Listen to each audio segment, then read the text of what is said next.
Norėčiau paskaityti laišką seneliui Šulčiui. Gerbiamas seneliui Šulti, tu tikriausiai esi neįpratęs gauti laiškus po Kalėdų gruodžio 26, bet norėčiau išsiaiškinti kai kurios tarp mūsų iškilusius nesusipratimus. Gruodžio pradžioje aš tau parašiau laišką, kuriame prašiau tavęs atnešti man dovanų dviratį, elektrinį traukinuką, ratukinės pačiūžas ir futbolo aprangą.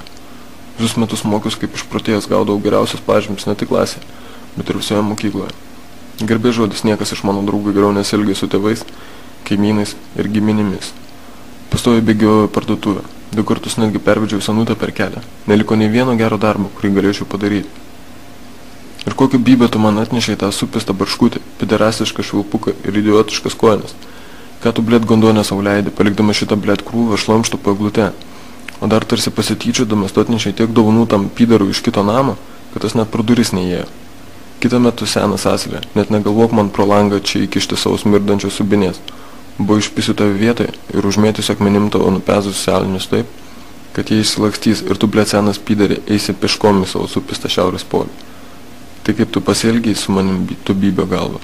Eik tu pizdon, tu senelį Šalti. Dabar tu suprasi, koks aš blogas galiu būti. Tu storas, mirdintis pizdakį bybio čiulpyje. Pis geriau savo elnius. Nahui, blėt. Visada tavo mažasis Petriukas.